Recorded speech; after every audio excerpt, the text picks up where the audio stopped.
Welcome, everyone, and I'm so thrilled we're back. And what another appearance by one of the most illustrious guests I'm serious, in music education, in music theory, the great Professor Peter Schubert from McGill University. Welcome, Professor Schubert. Welcome back to the show.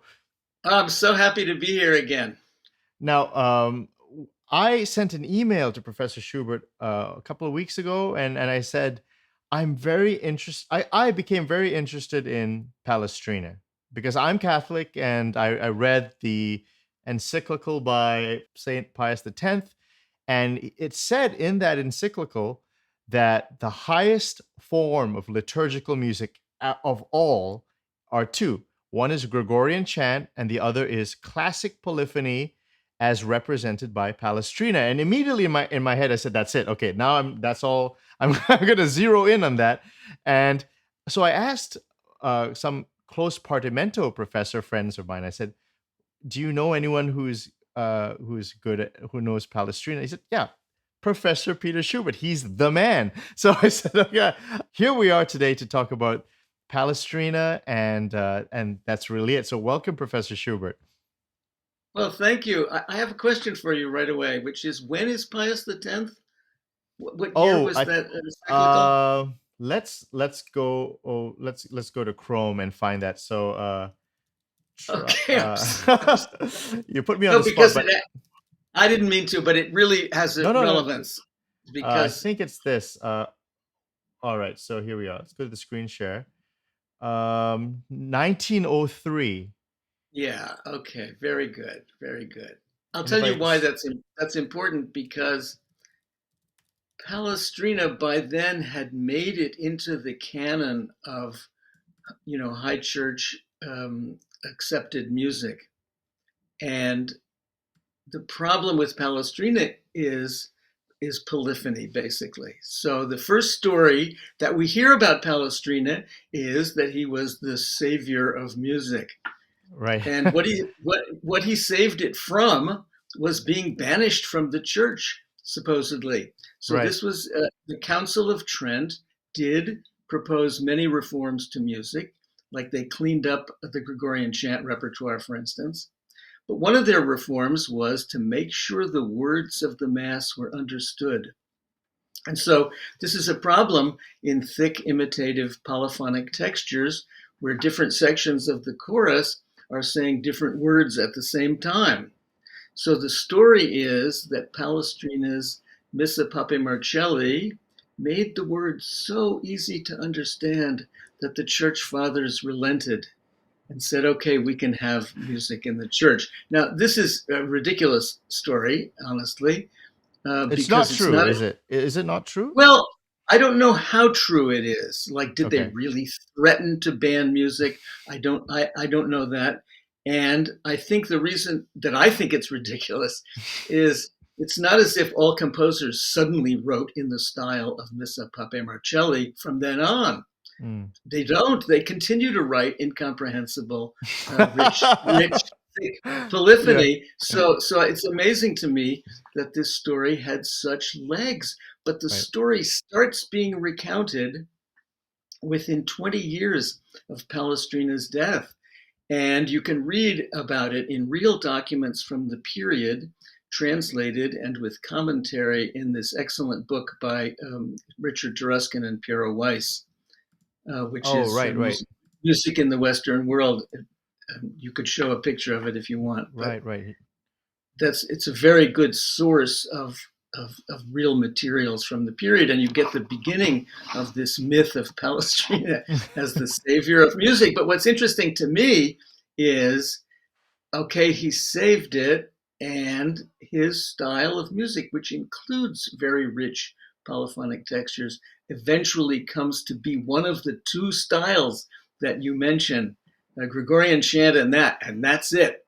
That's all we want. That's all we want. It's really impressive. Can I jump in with a question now? You mentioned Yeah. that the Council of Trent cleaned up Gregorian chant. What did you mean by that? I'm not sure because I've only seen those documents that are in the Weiss and Taruskin book. Um, but it had to do with different versions. It had to do with getting rid of ornaments and getting rid of tropes and things that had been added Ah, at okay. later dates. So they wanted to restore it to its um, pristine quality. No, this is great because I can actually play some clips and have you react to them. But you're the counterpoint man. So do you extend further back to Léonin and Pérotin and Organum? Is that something that you've looked at before? Or is that too further back in the Very, Renaissance? yeah, that's really out of my wheelhouse, as we Okay. say. It's really not something I do. I did have a student once who, this was in New York, and he wrote a paper. I said, why don't you see if you can figure out, we know the rules of counterpoint for Palestrina style. Why don't you see if you can figure out the rules of counterpoint for 4-part organum? Mm. And he did. He figured out some stuff that I think nobody knows. And then the paper got lost, and I have no idea what he discovered. So that's as close as I've ever gotten. No, so okay, so let's get back to that time of Palestrina. I mean, okay, first of all, I mean, I obviously got excited by Palestrina, but maybe for people who don't know, um, I think it's a name that once in a while shows up in the 18th and 19th century. I think Mendelssohn said he liked Palestrina. I think Oh, Brahms did it. Now, is this a figure that, of course, big in the 16th century, but do we see his name show up a lot, or does he go fall into obscurity like Vivaldi did? yeah, no, uh, no, absolutely. Palestrina's reputation was still going strong in the early 18th century. In 1725, Johann Joseph Fux wrote a little handbook on counterpoint, and he wrote it in Latin in the old master student dialogue format, where the student says something and the teacher says, no, it's going to be like this. And he explicitly says that the master in this dialogue, Aloysius, is Palestrina in his imagination. Ah, And yeah, and Ian Bent, in his nice chapter on this Fuchs textbook, writes about the influences on the pedagogical method of species counterpoint. So you know what species counterpoint is. It's a series of graded exercises where first you write one note against one note in the cantus firmus, and then you write two notes against one note, and then you write four notes against one note, and then you write syncopated notes. And for finally, most you have college students, with that's species. Yeah. Fuchs, right? For most college students, when they hear Well, Fuchs, they that's think that's species, it. right?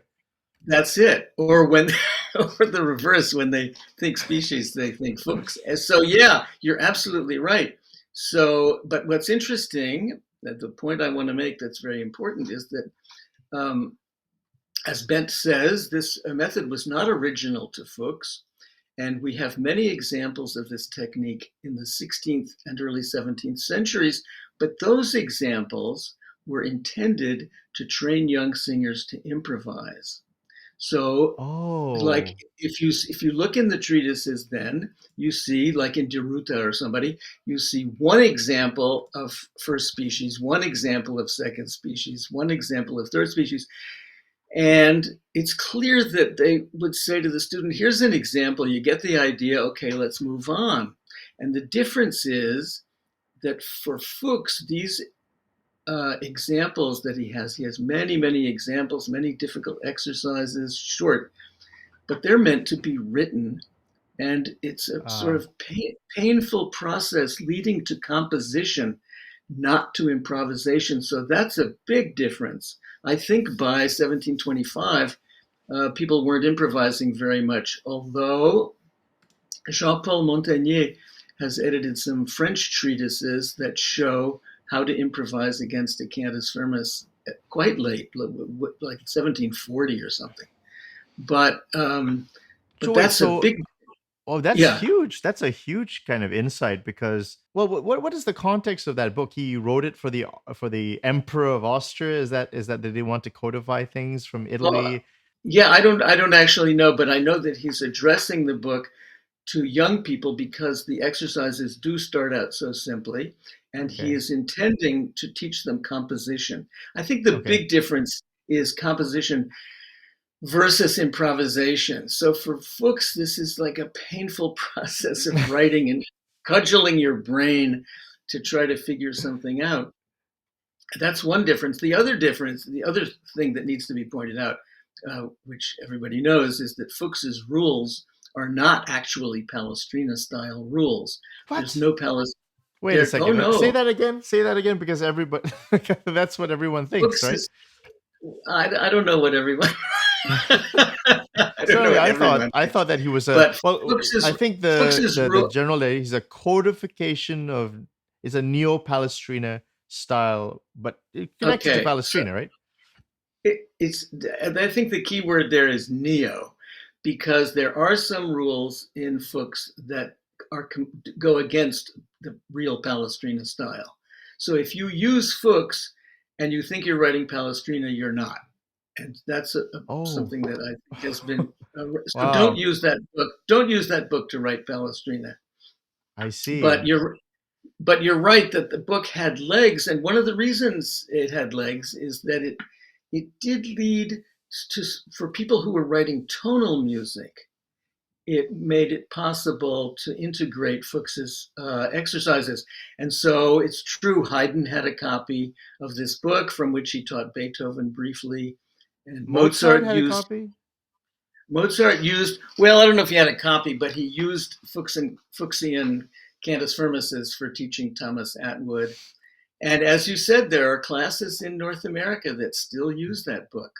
It's Right. amazing since it isn't 100% accurate. Like in the Renaissance, they learned first the word counterpoint in the Renaissance means improvised counterpoint, and Fuchs is already he's thrown that out. He's really telling you Wow. how to write very thoughtful music leading to composition.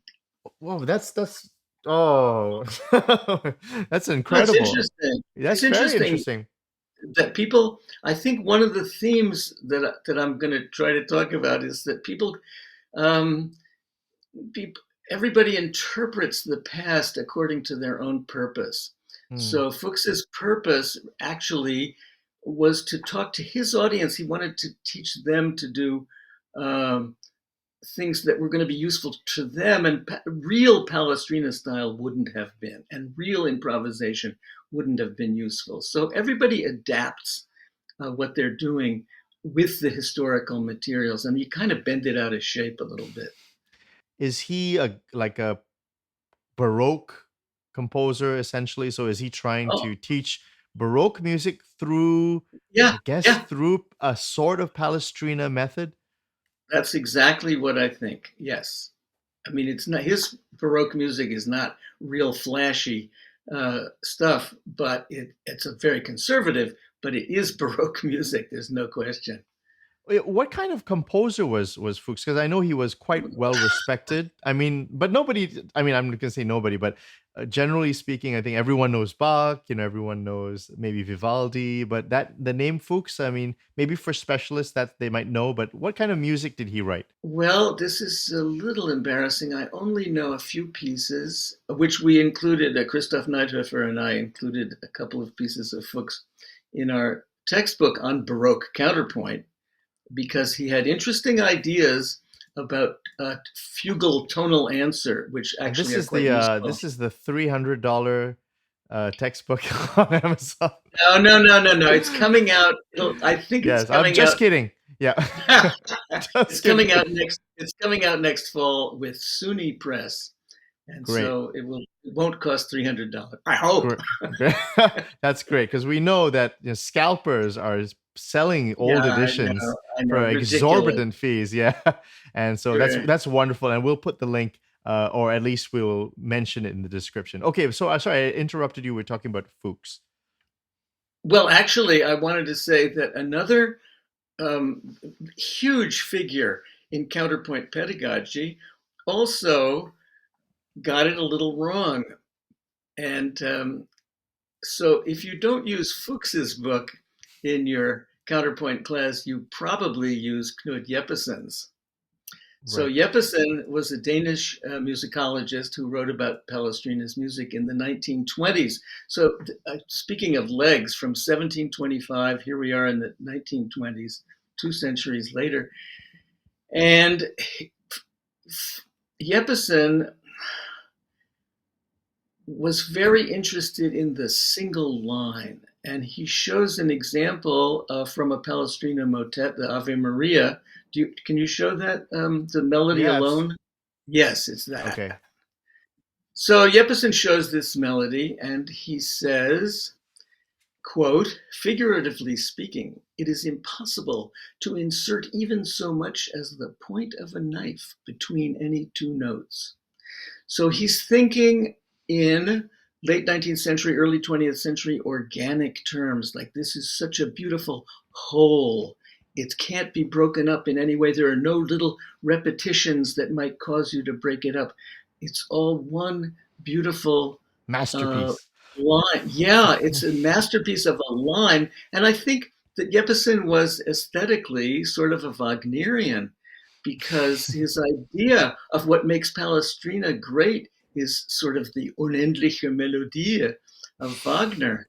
So he says, even in his book, he says this line could stand alone, but that we should consider also the, quote, harmonic course of the progressions we find in this composition. So I thought it would be good for us to look at the context from which the melody is taken. So if you have the whole score there, yeah. Okay. So if you look at this piece and you think about, could it have been composed from the soprano? Did the soprano come to Palestrina first and then he added the other parts? And the answer is clearly no. And one way we know this is that if you look at measures 2, 3, and 4, there's a duo between the soprano and the second soprano. That's it.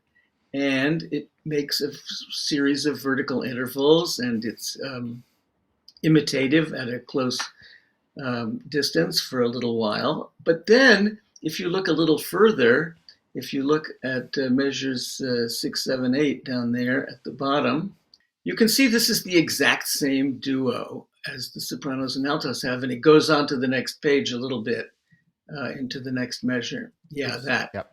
So this shows that if there's a giant chunk of music that's repeated, it means that the soprano line is now, when the duo begins in the alto and bass, the soprano line is a function of that duo. The soprano line has to have been composed after the duo had been laid in place, if you like. And so I think you could actually insert the point of a knife. I'm joking a little bit, but you could insert the point of a knife at the moment that the lower duo starts, when the soprano is now composed in consideration of that low duo. And Jeppesen doesn't actually deal with this. He does deal a little bit with imitation in the book, but he doesn't deal with the big structure of the thing. So to me, it's very ironic that the guy loves Palestrina so much, and then he just sort of imagines that Palestrina wrote this long tune, and he doesn't know that actually this great tune was composed with such heavy restrictions that it had to be able to be imitated in the first place, and it had to accompany the duo when it occurs in the lower voices. And so actually, Palestrina's even a greater genius than Jeppesen thought, if you take this into consideration. I think that's very funny. So then at the end of the page here, you can see Jeppesen says, "Let us see how everything lives and breathes below this quiet and perhaps slightly classically cool upper voice." I have no idea what he means by that. The classic, perhaps slightly classically cool. I don't know what he could be thinking. But he says, only now when you add the lower parts, does it achieve color and life. So that's at the end of this page. And then you turn the page, and what do you get? you get species counterpoint exercises focusing on dissonance treatment and the melodic style of a single line.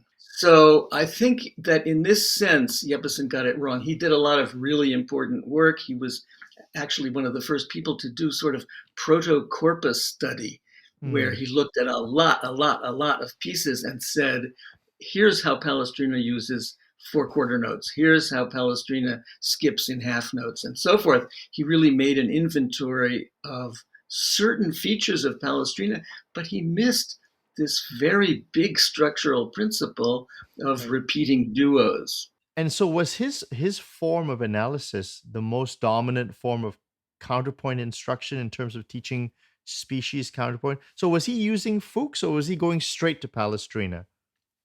Okay, that's really an incredibly smart question because he did both. He went to Palestrina, but he was really only interested in, as I say, dissonance treatment and the melodic behavior, the behavior of single lines. Right. So he missed a lot in that. And then he also borrowed from Fuchs the whole species thing, and many of his cantus firmuses are the Fuchsian ones. So he's actually kind of blended them. And again, what I want to say is that he was writing from his time. And so if he's really a Wagnerian, then he's making Palestrina into Wagner. And that's what we do, is we make the historical things, we make them into ourselves. It's sort of sad. So I'm going to go on now for just one more story I want to tell you, which is that the kind of thing I pointed out in that Ave Maria, that's a pattern of repetition. And when I was teaching counterpoint, I thought teaching about dissonance is very nice, but how do you show students how to write an actual piece? And so I started studying Renaissance repertoire, and I studied a piece that I like a lot, the O Magnum Mysterium of Victoria. And it's exactly the same principle as the Ave Maria of Palestrina. It's you start with a duo, and then you repeat that duo in the other pair of voices. And so it turns out a great deal of Renaissance music is based on repeating duos. So in 2007, I published an article in the Journal of the American Musicological Society about these patterns. Now, I don't know if you know this, but when you submit an article, the editors send it out to experts in your field who evaluate the originality and scholarly quality of your article. And one of the experts they sent my article to really hated it. And it was why? What was brutal. Oh, it was brutal. They said, this is all wrong-headed.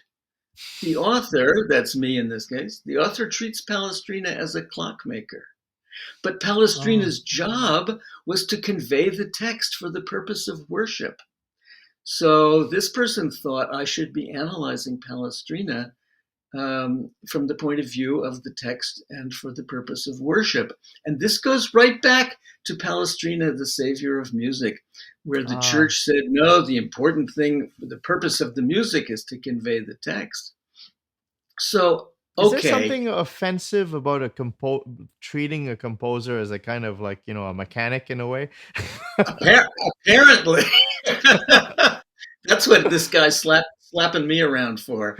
But let me make clear something that, okay, the music, the final purpose of the music might be worship.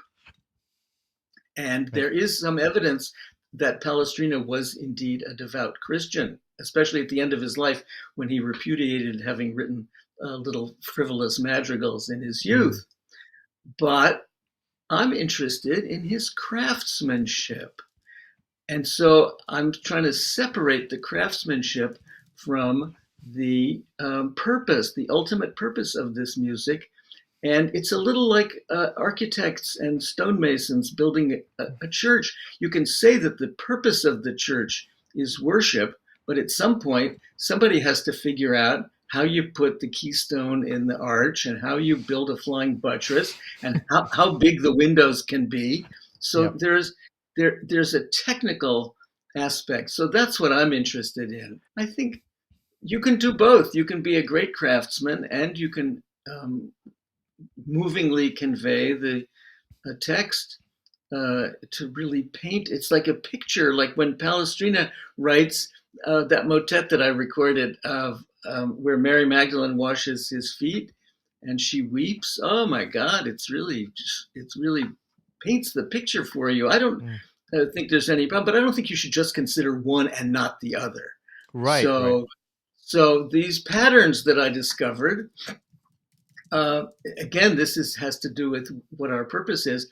These patterns that I discovered actually were expounded in treatises in the Renaissance, like centuries before I found them. They were sitting there in the treatises. So I was basically rediscovering them.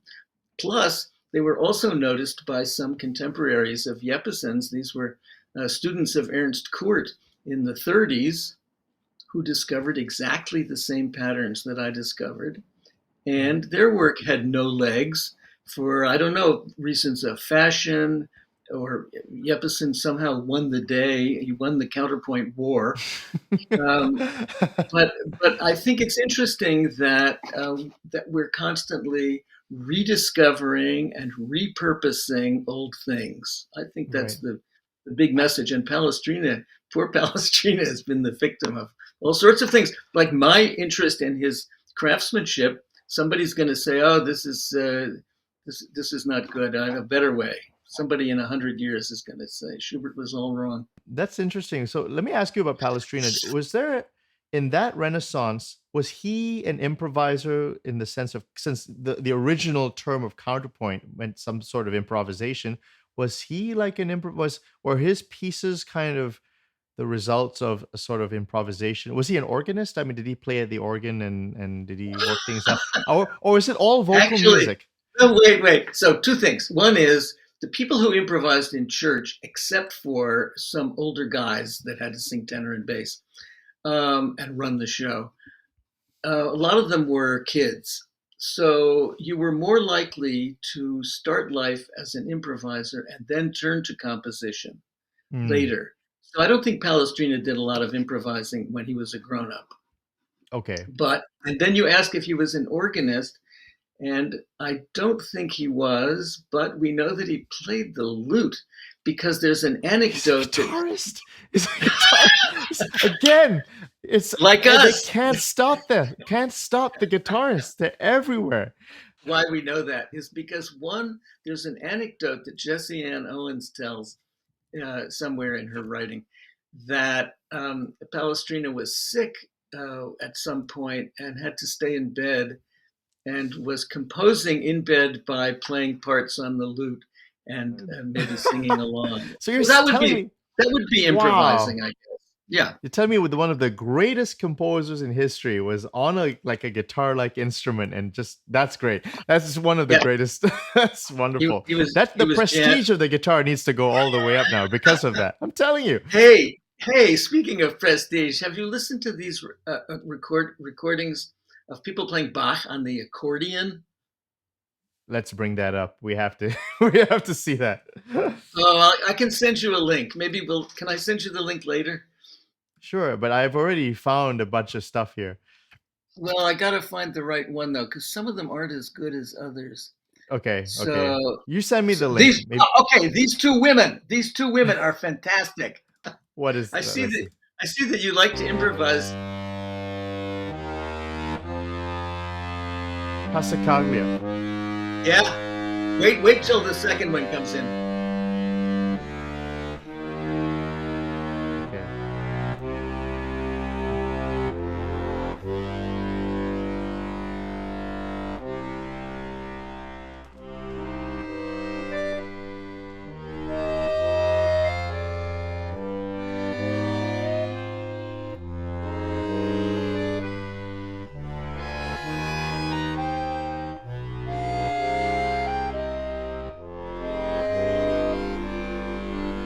Really good. Let me jump. Let's see here the most replayed part. Let me just jump a little bit ahead.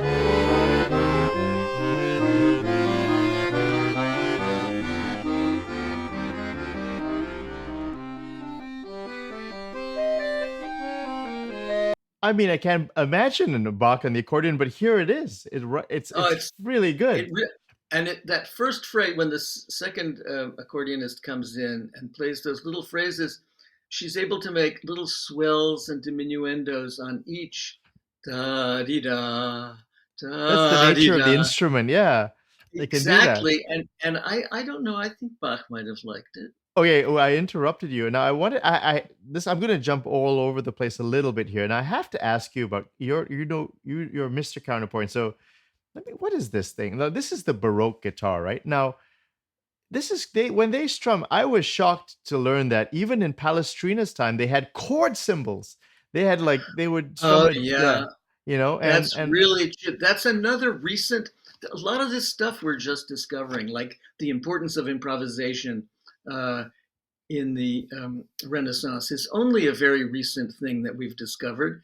And the alphabeto notation is what you're talking about. Have you heard of that term? no. It's where each chord has a letter. Like G major is the letter A. So if you see G major, you Oh play A. yes. And I think it's because Professor Nicola Pignatello said it's like the hand shape looks like a particular letter. I think something like that. Oh, I never heard that. That's so interesting. Because I always wondered how did they pick which chord got which letter? So I didn't know if that's an interesting theory. Now you shared with me a Viadana recording, 1925, the Sistine Chapel. That's incredible. I mean, what history? Let me try and pull it up here. And before I play it, will you just talk a little bit about it? Why did you want to mention this recording? Oh, because I love it so much. And here's why. First of all, most people who listen to this recording are horrified. They think this is the worst thing I ever heard. So it's true that the fashion for performance of Renaissance music has been dominated. Really, I think this is true by British choirs. So the UK choruses have set the tone for this very. Like the Tallis Scholars, are they British? Yeah, that's a good example. And lately things are changing a little bit, but it's this very pristine, crystalline, perfect. Everything's in tune, everything's blended, and no note is louder than any other note, and at no time will you speed up or slow down in the middle of a piece. We know that in the Renaissance that there were people who said you can slow down and speed up according to the sense of the text, and you can sing louder or softer according to the text.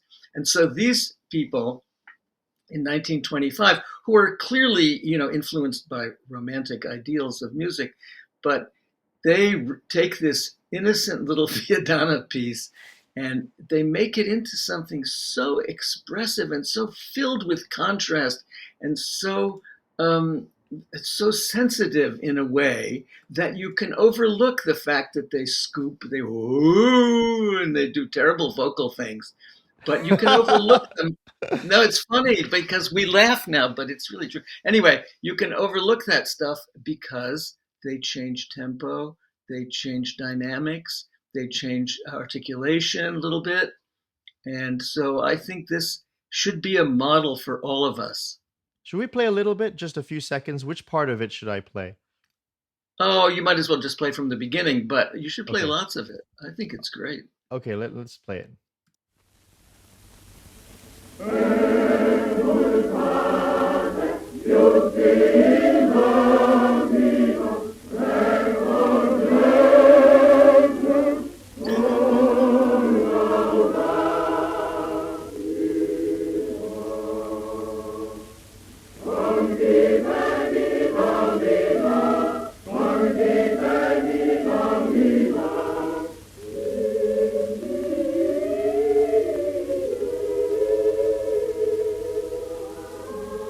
Professor Schubert, can I ask, is this Sistine Chapel? Are these like professionals? And I'm not saying that. I'm just wondering because maybe that was a style. That's how they sang, and then that's the thing. And I think they are. The voices are very rich. There's a charming quality to it. I think there's a really. it's that they're paid so much attention to detail. Like in the first phrase, they say Exultate, and they take a little lift before iusti in domino, and then they change tempo for the cadence. And it's just, So I that's find kind it, of like the complete opposite of like what we have today, which is absolute crystal clear perfection. yeah. So in a way, And there's more character to this, and the oh phrases are yeah, more full of a bit more. There's a life to the phrasing. yes, and I'll tell you something else. I think that it's partly that it's homorhythmic, of course, but the changes in phrasing actually help bring out the text. So if you're Pius X or the Council of Trent, you might like this performance because it really brings out Right, not right, only right, the syllables of the text, but the meaning of the text. right. There really are. Whereas with if it was so perfect, then it's more really about the overall sound rather than the Yeah, actual. Right. And would you say this is right. more historical? Oh, I would never say that. I have no idea what's historical. I know that it's historical for 1925 So wait, because is I that a have big some question? evidence for that. Wait, that's a huge question. So like, I don't know. Maybe it was you, or maybe it was someone else. I don't remember. But like somebody said that there's a lot of guesswork involved in terms of historic performance, and we're just there's what we can do is just try our best with the sources, but still there's a lot of unanswered questions, and maybe you could tell me about like what those could be. Well, this actually goes back to the thing I was talking about earlier, which is that we do what's important for us to do because we're here now and we're trapped in history and we can only do what we want to do. So the idea of rediscovering what was actually done, apart from the fact that it's impossible, is it might be horrible. We might hate it and say, well, if they really sang like that in the 16th century, I don't want to know about it. So I really think we are, as I say, trapped in history. Yeah. And we should do what makes us happy. And what doesn't make me happy is these very uniform performances. And so Mhm. actually, I would rather listen to the Sistine Chapel in 1925. Right, I right. think there's some, I mean, you have to be presentable. So your chorus has to sing in tune and they Yep. have to be somewhat blended and they have to say the vowels the same way. And so, there's certain minimum requirements. But after that, I think you should do what makes you feel good. I think the discovery of the Baroque bow, the discovery of the forte piano, these things reveal something terribly attractive. I remember the first time I heard a forte piano in concert. Must have been like, I don't know, 1970 or something. And it was a Mozart piece in which the piano played a little third like this, boop boop boop boop boop boop boop boop, and that was the accompaniment, and then the violin played the melody, and then they switched parts, and the violin went boop boop boop boop boop boop boop boop, and the piano played the little melody, and they were so much better balanced and blended than they would have been with a modern instrument. I thought, oh, that's sort of a little revelation. Right. And So I think that delving into these things reveals things that are refreshing sometimes and that we can use. But the idea of truth is you have to wipe that away from your concerns because you're not going to find it. what about Also, there's different truths also, because if you read, suppose you want to read about mode in the 16th century. So you say, oh, I'm going to read the books about mode that were published in the 16th century. Turns out they all disagree. So what are you going to do with that? So if people probably perform differently in the 18th century. since our last interview, how have things been going in terms of acceptance of this new improvised counterpoint way of things? Have things been moving, and are people has counterpoint? If people go, if the average North American university has a counterpoint course, is it more along the lines of the Peter Schubert improvised counterpoint, or are we still kind of going in the Jeppesen, or at least in a certain old traditional way? And I mean traditional in the 20th century way. Yeah, yeah. No, this is a really good question. I think things are changing. Like I get emails from people who say, "Oh, I showed my students your videos and on improvisation, and we're doing some improvisation." So there are people who are open to these new ideas, and then there are other people who aren't. It's a little like American politics. Really, even in music theory, you can. Yeah, I always found it quite interesting that it could get so heated in music theory. Oh yeah. But that's just how it is. I guess that's because it feels like people are either supporting a former mentor or a teacher and their path, or an entire kind of philosophical uh, tree. Just an entire framework is under threat. Like you could represent a big threat to a certain ideology in a sense, and that could Well, just you could be that makes you a big enemy in the mind of someone who doesn't agree with your way of or your concept. yeah, I completely think you're right. And that politics, when I said it's like American politics, I just meant there's conservatives and there are progressives. All right. And right now they seem to be at war. But that's probably true in a little slightly less vicious way. I'm not sure it's less vicious, actually. Now, speaking of videos, I mean, you have a wonderful YouTube channel, but I'm afraid to say that the last video was what, 10 years ago? And so, No, no, that's not true. I just did one this year, and you know what? I think what? I meant to send it to you, and I didn't, and I'm so sorry. So this one is called The Orderly Barnyard. And if you type in The Orderly Barnyard in YouTube, it's the first thing that comes up because nobody else titles their video The Orderly. There it is. Oh, And I wait, is had to this help. what channel is this? Oh, you have two. Why do you have two channels? I, I'm sorry. I don't know how to deal with this, but I have to say about this Yeah, video this is right. that I recognize this channel. Yeah, please tell me about this new video. so this video is it's about improvisation and how children might have learned it. And so Elam Rotem, you know him because of Of early music course. Yeah, sources. yeah. Um, Yeah, he's great. so he helped me with the production of this. He actually did all the visuals, and I just am in a little corner talking. It's a little silly, and it is all this the silliness brings out how simple improvisation really could be. So Right. And so that's yeah, fantastic. Yeah. And I'm sorry you and actually he put had little. in this channel you've been uploading more stuff too. So please I'm subscribe. sorry, I did. I didn't Please even know I subscribe to had. both. Yeah. I didn't know I had two channels. To tell Yeah. you the truth.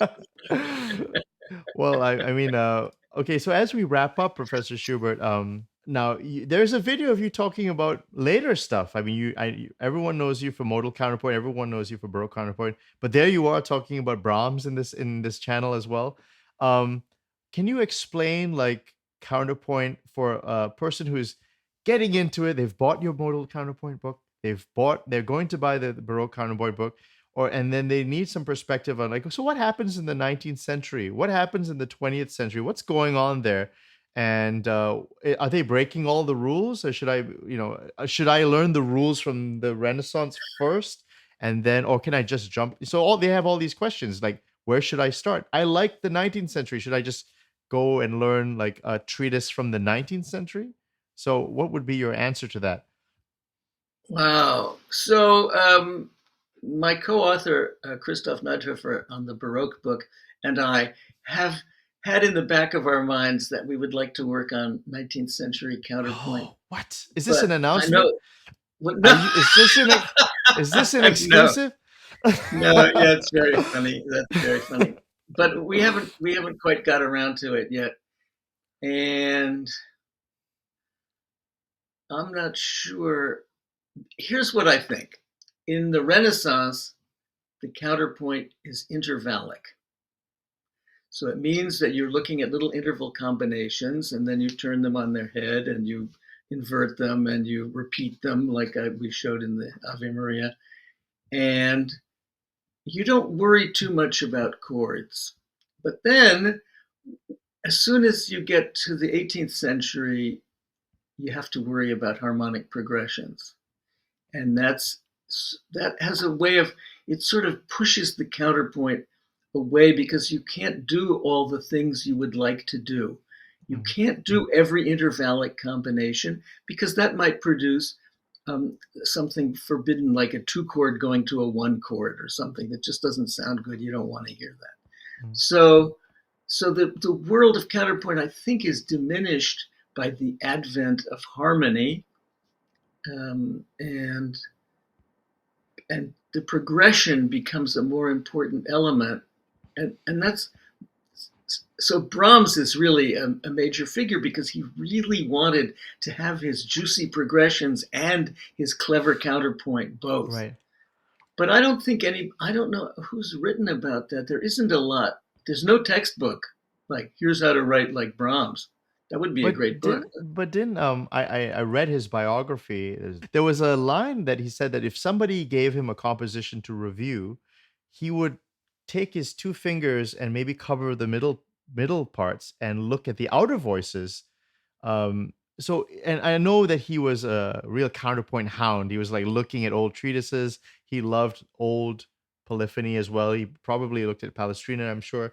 So is it a sense that maybe there's still that idea of that horizontal intervallic thought process going on? For Brahms, for sure, because he was interested. As you say, he was a counterpoint hound.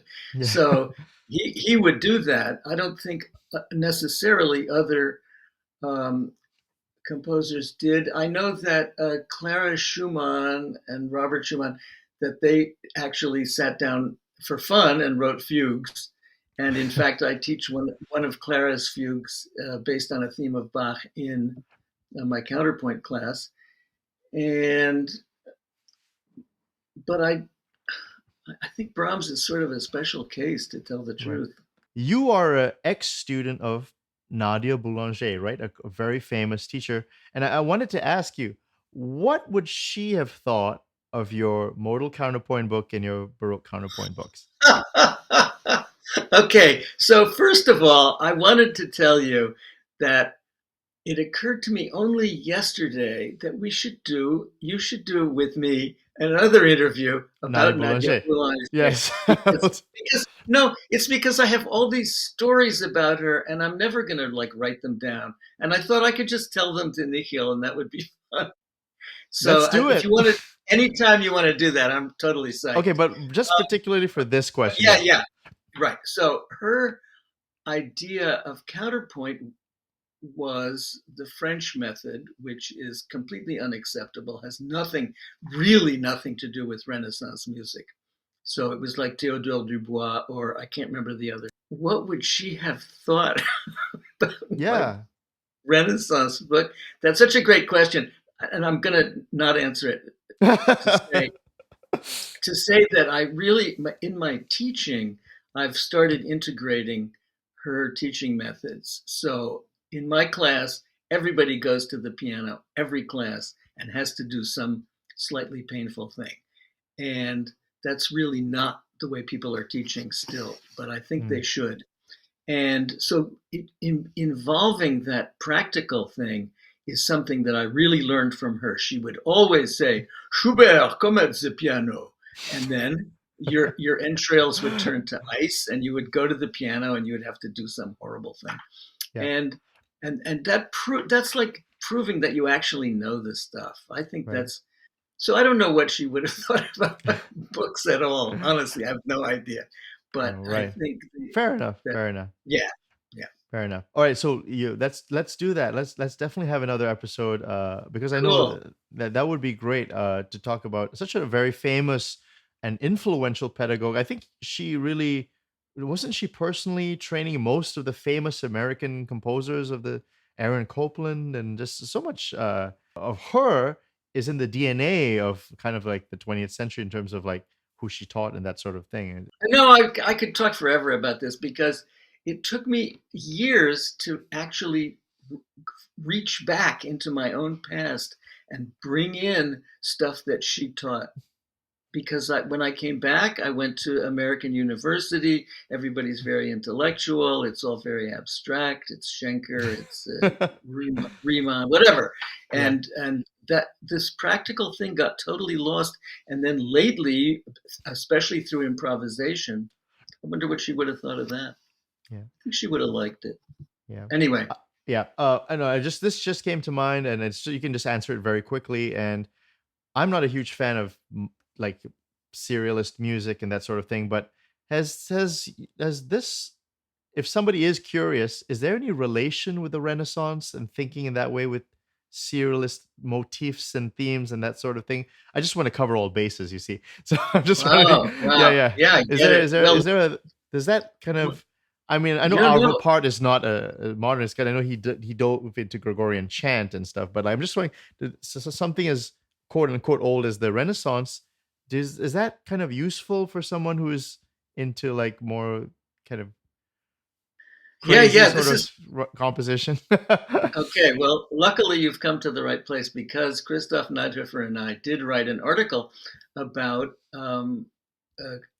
form and counterpoint in Rene Leibovitz's music. And at McGill, interestingly, they still insist that their composing students master some counterpoint. It's really so they actually believe that it's useful. And I think that when you think about Webern and you think about all the retrograde, inversion of a motif, and then putting them together, Milton Babbitt puts them together in different ways. This is 100% counterpoint. Yeah. So of course it's very useful. Right. And wouldn't it be true, like if you were actually well trained in counterpoint and said, today I'm deciding to break every rule and compose something that is completely like an anti-rule, an anti-correct counterpoint piece. And of course, if it sounds horrible, I mean, that's just how it is. But what if somebody says, wouldn't that actually require a lot of skill to know a lot of the rules and then break them? Yeah, well, it's amazing that you come up with this, because there is somebody who did that, which was Charles Seeger, who invented dissonant counterpoint. And dissonant counterpoint is simply reverse the positions of the consonants and dissonance. So you would say, let's write a piece in which all downbeats are dissonant, but the passing tones are consonant. Okay, how did it sound? So, well, then you have to listen to his music. Didn't survive much, but you could listen to Ruth Crawford Seeger, or you could listen to some of his other students. Right. Well, so theoretically, that's what. Yeah. It's not only that it's theoretical possibility; it's that somebody actually made a system out of it and tried to codify it. So you just invented something that was invented. That's what we do. Right. We reinvent stuff. Yeah. Well, we should leave it there, and definitely let's leave the door open for that Nadia Boulanger episode. Well, the great Professor Peter Schubert. Again, thank you for being so generous with your time. You're really such an inspiration to a lot of us in the Parlamento, but also in historic improvisation, counterpoint. Thank you so much. I'll talk to you soon. Okay. Thanks a lot. Bye.